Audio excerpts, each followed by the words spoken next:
네, 감사합니다. 오늘은 하나도 감출 것이 없는 순간이 온다. 하나도 감출 것이 없는 순간이 온다라는 제목으로 하나님 말씀 증거하도록 하겠습니다. 오늘은 2012년도 우리 마지막 주일 예배입니다. 52번째 예배 주일입니다. 항상 마지막이 주는 메시지가 있다고 생각을 합니다. 마지막은 우리로 하여금 생각하게 만든다는 것입니다. 지난 금요일에 우리 송년 드레스 파티를 했습니다. 즐겁고 또 기쁘고 또 아름다운 성도들의 모습이 있었습니다. 이렇게 파티를 하면서 동시에 그 천국 잔치가 생각이 났습니다. 마태복음 22장 2절을 보니까 천국은 마치 자기 아들을 위하여 혼인잔치를 베푸는 어떤 임금과 같으니, 거기 11절을 보니까 거기서 예복을 입지 않은 한 사람을 보고 이르되 친구여 어찌하여 예복을 입지 않고 여기 들어왔느냐 하니 그가 아무 말도 못하거늘. 하나님께서 예복을 입지 않은 한 사람을 향해서 질책하는 모습이 나옵니다. 무슨 얘기입니까? 결산의 날이 있다라는 것입니다. 여기서 예복을 입지 않았다는 것은 무슨 뜻이겠습니까? 요한계시록 19장 8절을 보니까 이렇게 단서를 잡을 수 있습니다. 그에게 빛나고 깨끗한 세마포 옷을 입도록 허락하셨으니 이 세마포 옷은 성도들의 옳은 행실이로다. 그러니까 성도의 옳은 행실이 예복이다, 이렇게 해석할 수 있다고 생각합니다. 이것은 행위기원을 말하는 것은 아닌 것 같고 충성됨, 그런 걸 말하는 것 같습니다. 그러니까 무슨 얘기입니까? 우리가 하나님 앞에 섰을 때 잘 준비되어서 서야 되겠다, 그거를 생각하게 됐습니다. 잘 단장된 신부 같은 모습으로 서야겠구나, 그런 생각을 했습니다. 또 한 가지 생각나는 말씀이 있었는데 고린도전서 9장 27절 보니까 바울이 이렇게 고백을 합니다. 내가 내 몸을 쳐 복종하게 함은 내가 남에게 전파한 후에 자신이 도리어 버림을 당할까 두려워함이로다. 바울은 복음 전도자 아니었습니까? 복음 열심히 증거해서 많은 영혼들을 구원시켰습니다. 그런데 막상 자기 자신은 버림을 당할까 두렵다, 그런 얘기입니다. 이것도 구원 문제는 아닙니다. 사명자로서 실격된 게 아닌가, disqualify, 그죠? 내가 이렇게 자격을 잃어버리는 게 아닌가.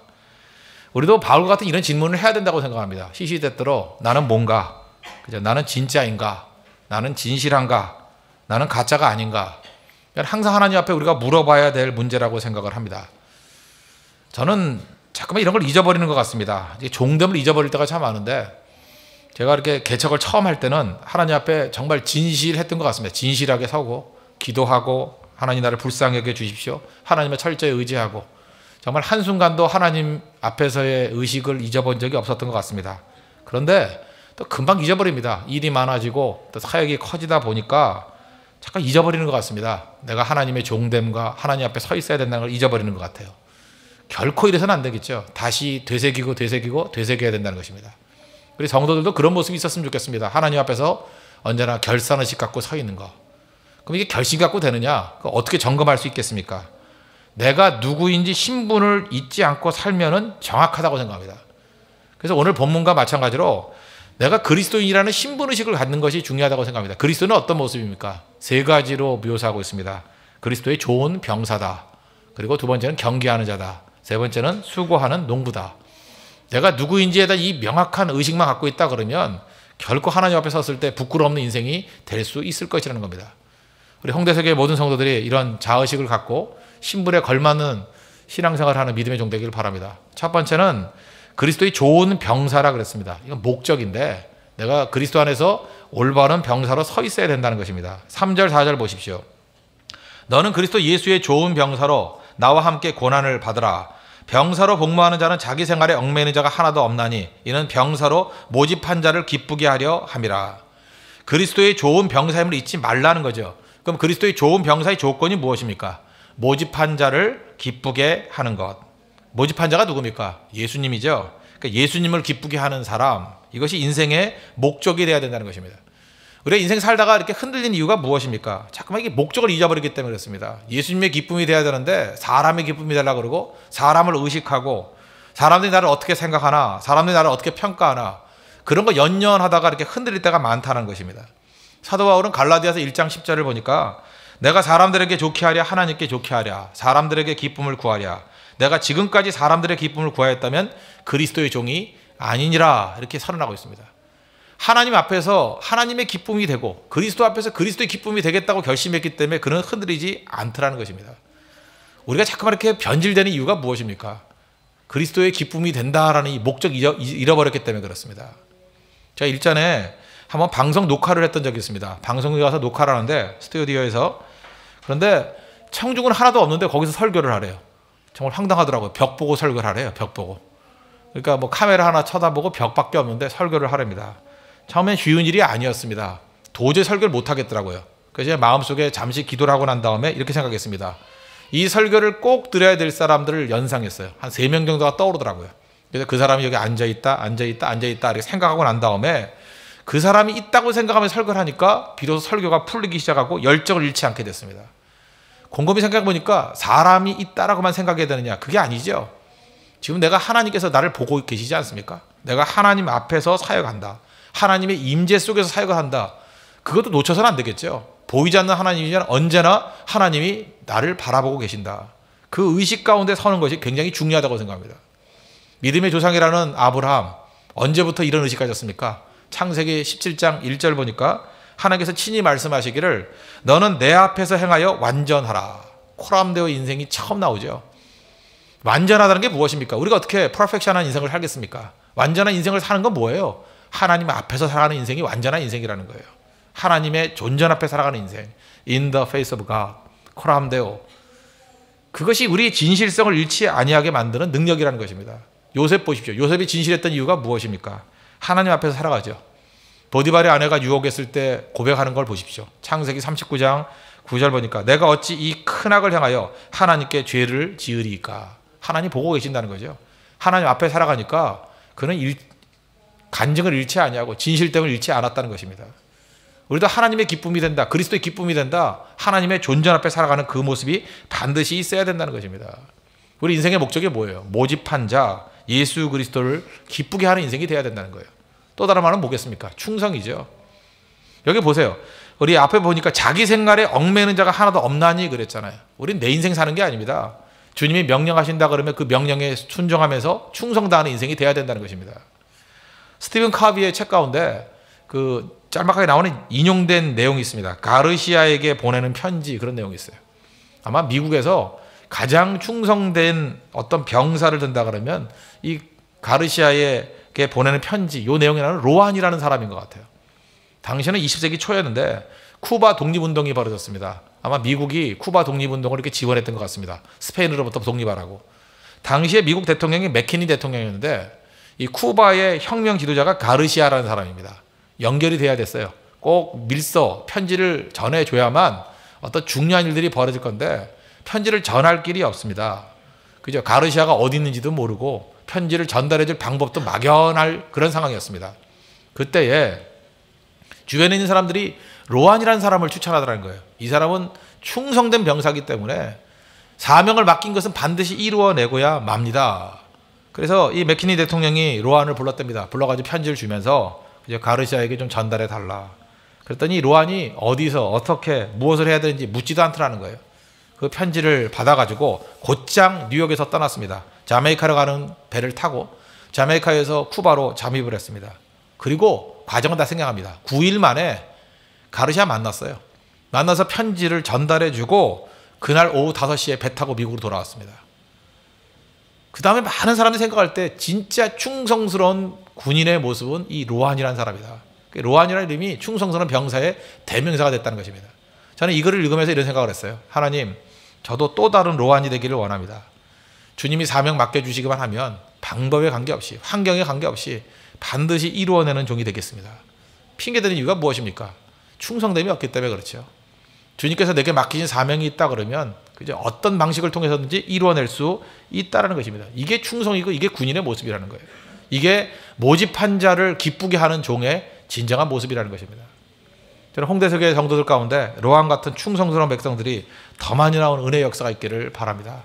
그게 하나님 앞에서 귀중한 종들의 모습이라는 것입니다. 한번 이런 생각이죠. 하나님께서는 전지전능하신 분 아닙니까? 전능하신 하나님 아니에요. 근데 이런 생각 안 해보셨습니까? 우리가 하나님의 기쁨이 되고 하나님께 기뻐해드리는 일을 해야 주님이 기뻐하실까? 그렇지 않습니다. 하나님은 기쁨 자체시잖아요. 근데 왜 우리에게 모집한 자를 기쁘게 하는 인생을 살라 그랬을까? 이유가 뭐겠습니까? 하나님은 인간을 창조하셨죠. 인간의 본질이 무엇인지를 하나님이 알고 계셨기 때문에 그렇습니다.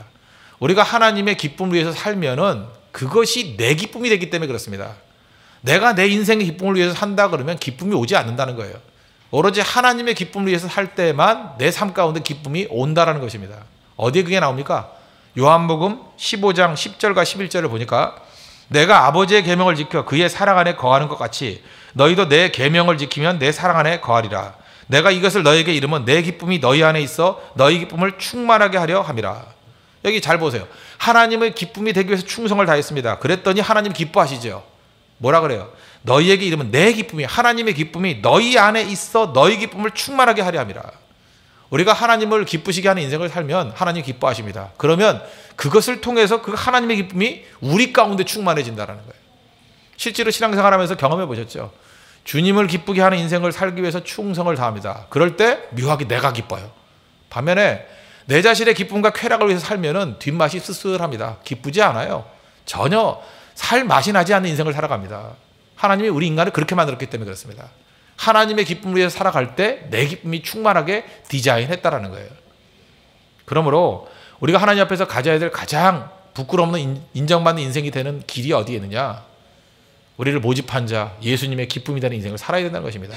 그럼 결산의 날에 결코 후회 없는 하나님의 거룩한 인생이 될 것입니다.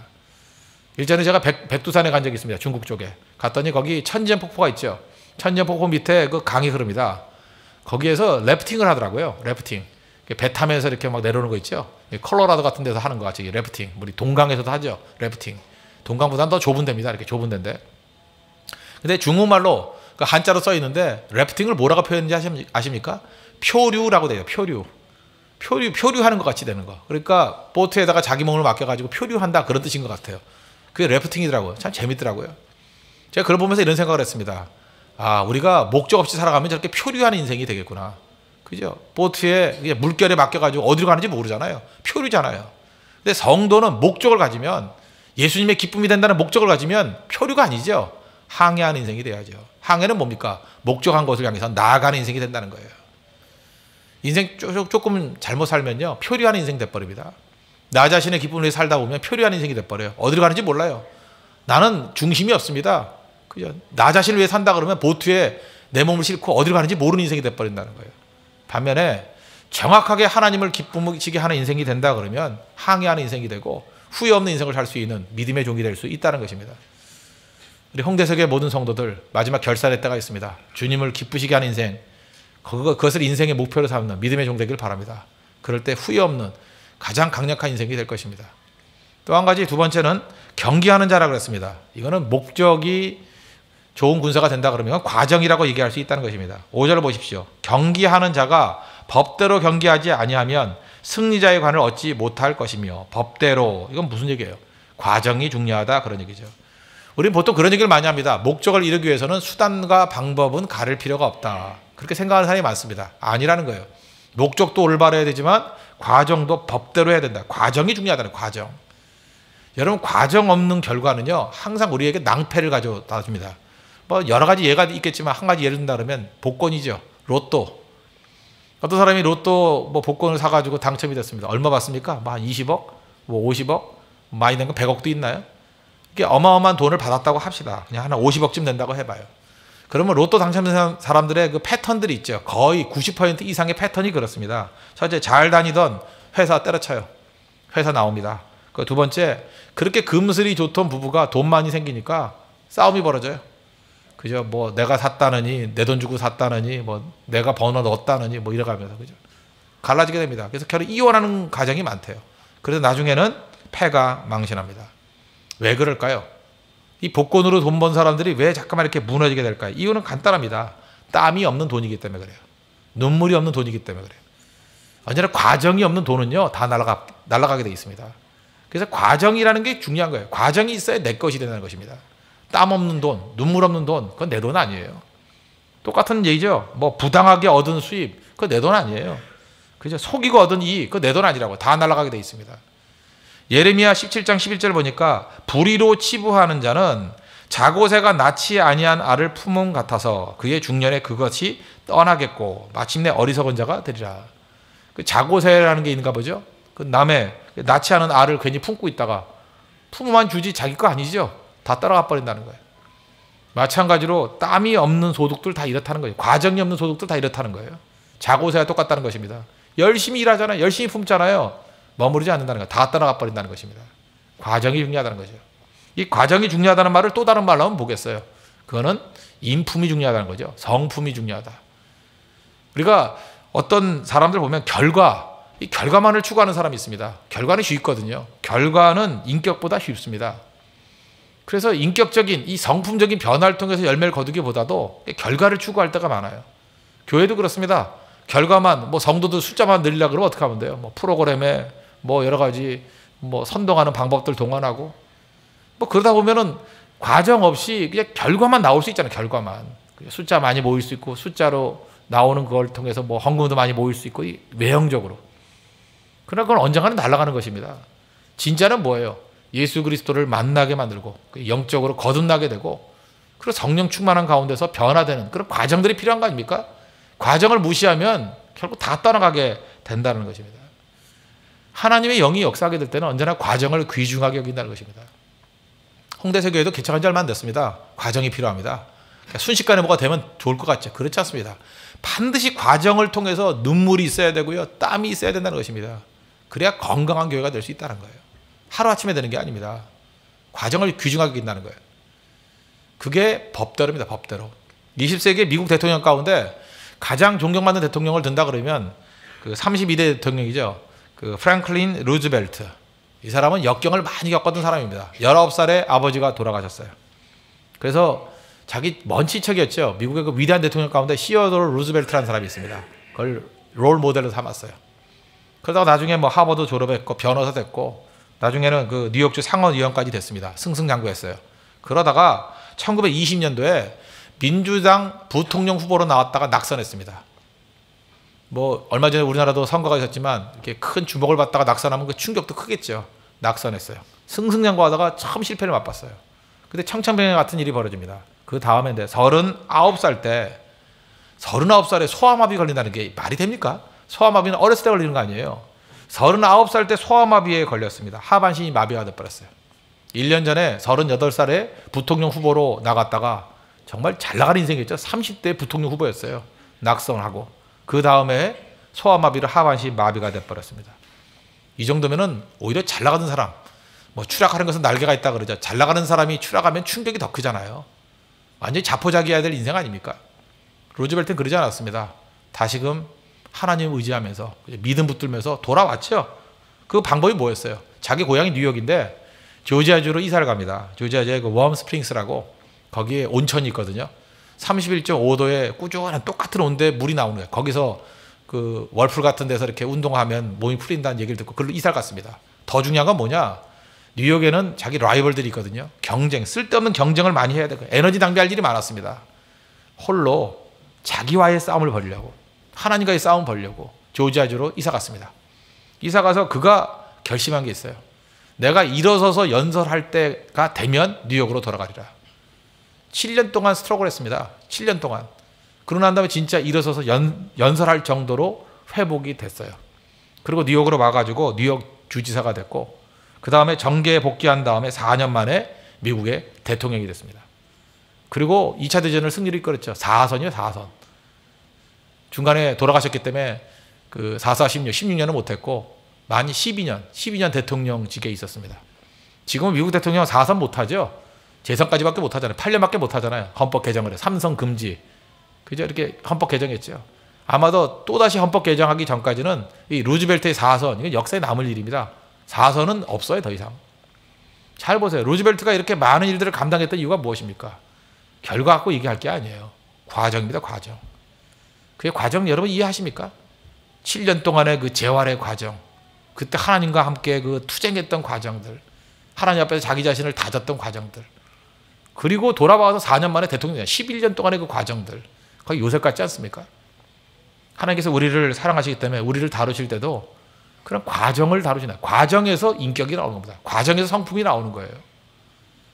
여러분 과정 없이 열매만 주는 걸 너무 좋아하지 마십시오. 하나님은 절대로 우리를 그렇게 다루지 않는다는 것입니다.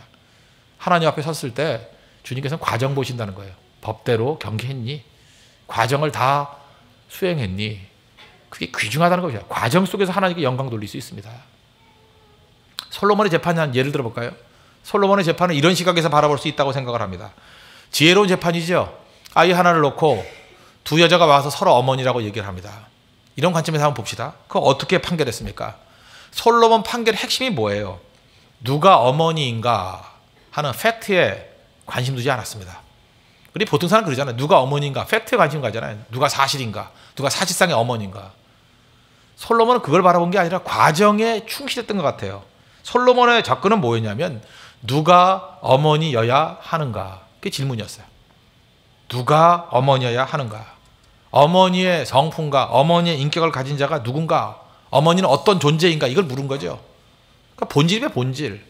어머니는 어떤 존재죠? 어머니는 사랑이 있는 존재예요. 어머니는 희생이 있는 존재예요. 어머니는 인내하는 존재예요. 그거 본 거죠. 누가 어머니여야 하는가? 어머니 요소들, 어머니 성품들, 그거를 바라본 거예요. 그랬더니 진짜 어머니가 눈치 찾아내잖아요. 성품으로 접근하니까. 누가 낳았느냐 안 낳았느냐 그거로 접근해서 못 찾는다는 것이죠. 어떻게 찾아요 그걸? 성품으로 찾으니까 되는 거죠. 지금도 마찬가지입니다. 우리는 요즘에 자격증 시대입니다. 다 스펙에 뭐 혈안이 돼 있습니다. 사실은 그 자격증 갖고 되는 게 아니죠. 목사니까 이렇게 물어야 된다. 목사 자격증보다 더 중요한 게 뭔지 아십니까? 누가 목사여야 하는가? 그걸 물어야 돼요. 교사들 계시죠? 교사들 누가 교사여야 하는가? 교사됨. 그게 중요해요. 자격증이 아니에요. 그 교사됨이 중요한 거죠. 성경에 보면은 리더에 대해서 두 가지를 얘기합니다. 선한 목자가 있고 싹군이 있다고. 요한복음 10장 11절 보니까 나는 선한 목자라. 선한 목자는 양들을 위하여 목숨을 버리거니와. 선한 목자가 되는 길이 어디에 있습니까? 임명받는 거예요? 자격증 따는 거예요? 아닙니다. 양들을 위하여 목숨 바치면 선한 목자입니다. 그거는 누가 인정해 주는 게 아니고 내가 스스로 선한 목자가 되는 겁니다. 양들이 있습니까? 양들에서 목숨을 바쳐 보십시오. 그러면 그 사람이 선한 목자예요. 그건 누가 임명해 주는 거 아닙니다.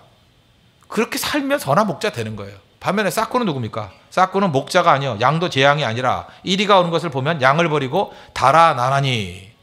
그러니까 이리가 오는 걸 보면서 양 버리고 달아나면 그 싹군이에요. 뭐 싹군이라고 누가 이렇게 손가락질 하는 게 아닙니다. 내가 싹군 되는 거예요. 내가 양떼 버리고 도망가면 싹군이에요. 누구의 책임입니까? 내 책임이에요. 내 책임. 그래서 과정이 중요한 거죠. 내 과정 가운데 양들에서 목숨을 버리는 과정을 겪는다 그러면 결과적으로 선한 목자가 돼 있는 것으로 발견된다는 것입니다. 뭐 저 같은 목사는 말할 것도 없고 우리 성도도 마찬가지죠. 어떻게 살아야 되겠습니까? 하나님 앞에서 말씀대로 순종하면서 과정에 충실해야 된다는 것입니다. 과정에.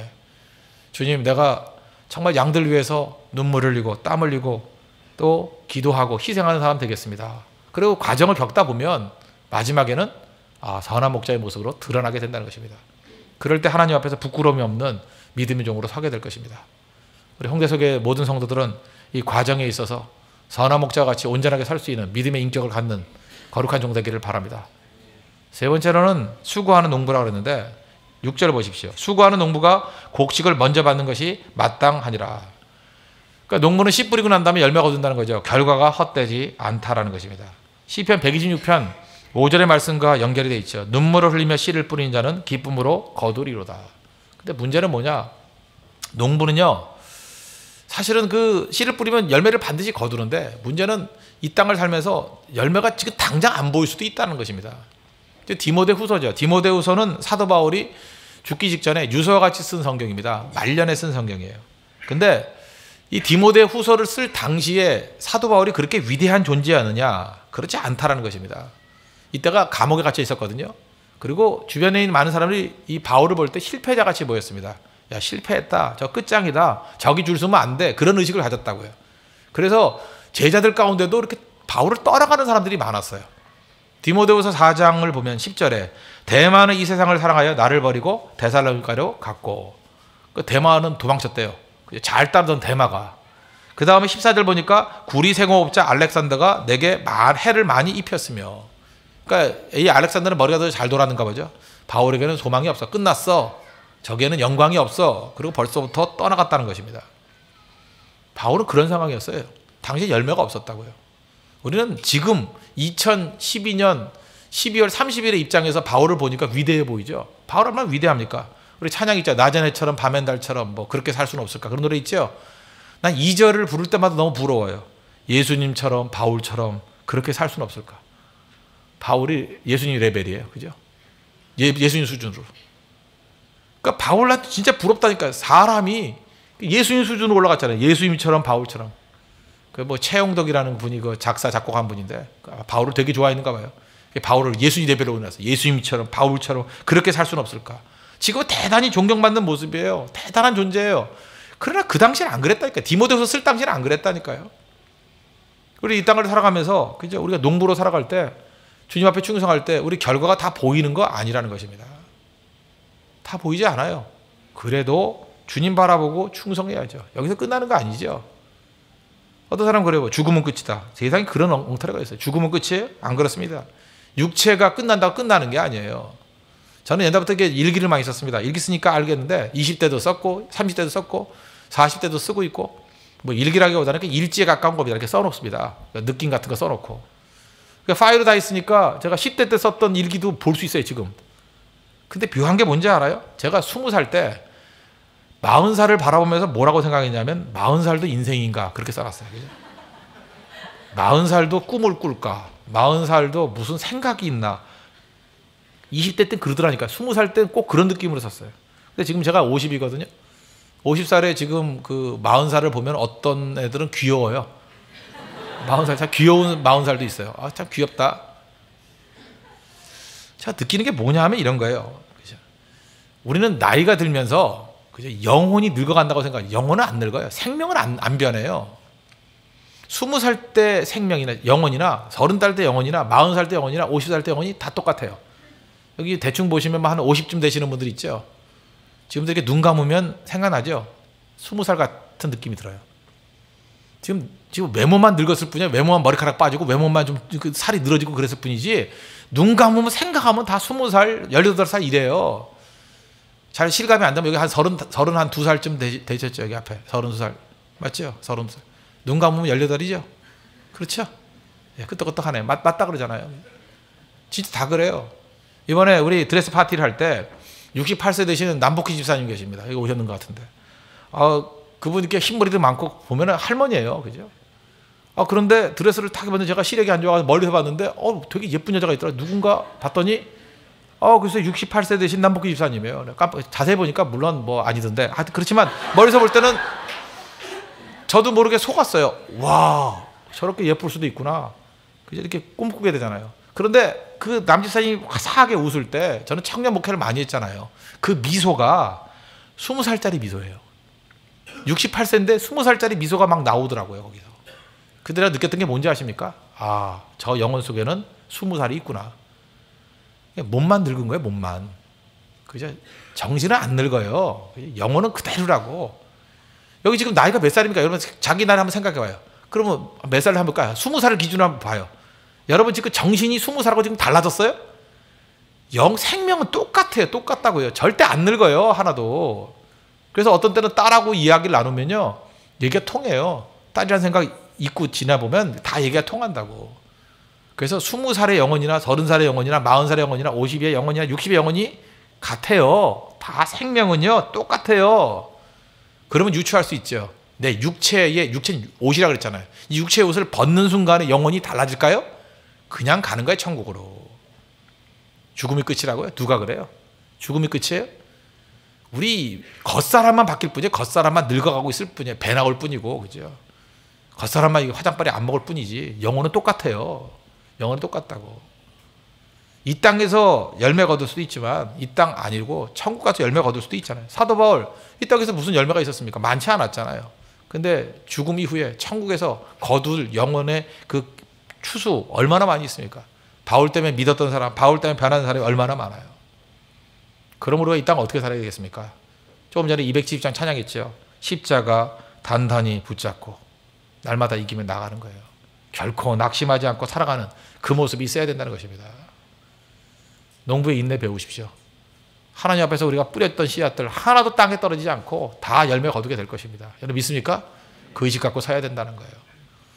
그래서 우리가 마지막 주님 앞에 결산해야 된다는 의식 갖고 열심히 그저 이 병사의 모습으로 또 열심히 어떤 때는 경기자의 모습으로 또 열심히 어떤 때는 농부의 모습으로 서 있어야 된다는 것입니다. 히브리서 4장 13절 보니까 지으신 것이 하나도 그 앞에 나타나지 않음이 없고 우리의 결사를 받으실 이 눈앞에 만물이 벌거벗은 것 같이 드러나느니라. 분명한 건요. 만물 하나도 감출 것이 없는 벌거벗은 것 같이 다 우리의 삶이 드러나는 그 순간이 온다는 것입니다. 우리가 이 땅에서 그런 걸 깨닫게 되면 떼굴떼굴 굴러요. 아, 내재 하고. 그러니까 하나님 앞에서 회개하고 주님 앞에서 결산해야죠.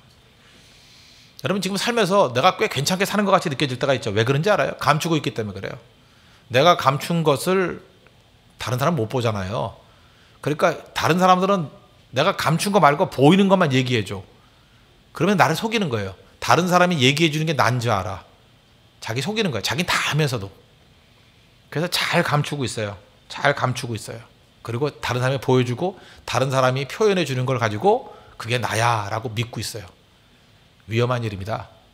어느 순간인가 하나님 앞에서 하나도 감출 것이 없는 순간이 옵니다. 그때에 인정받는 인생 어떻게 살아야겠어요? 좋은 병사로 하나님의 기쁨 되는 인생 살면 안전합니다. 그렇게 사셔야 됩니다. 그리고 법대로 과정이 중요하다는 거예요. 과정을 통해서 성품을 일하셔야 됩니다. 목사다운 인생, 어머니다운 인생, 성도다운 인생. 그 과정이 중요한 거예요. 과정이. 그걸 주님이 귀하게 계신다는 거예요. 그리고 농부 결과가 헛되지 않습니다. 농부가 아무리 열심히 해도 박수 쳐주는 사람 아무도 없습니다. 박수 치는 사람 없더라도 주님이 박수 쳐주십니다. 그거 바라보고 충성다하는 믿음의 종 되기를 축원합니다. 기도하겠습니다. 이 시간에 우리 결산하는 거 놓고 기도합시다. 주님 앞에 서게 됩니다. 충성 다할 수 있도록 주님 예수님의 기쁨이 되는 인생이 되게 해주시고 또 성품으로 일하게 해주시고 또 헛되지 않습니다. 주님의 박수 바라보면서 지치지 않고 낙심하지 않고 살아갈 수 있는 충성스러운 종 되게 해달라고 다 같이 하나님 앞에 간구하도록 하겠습니다.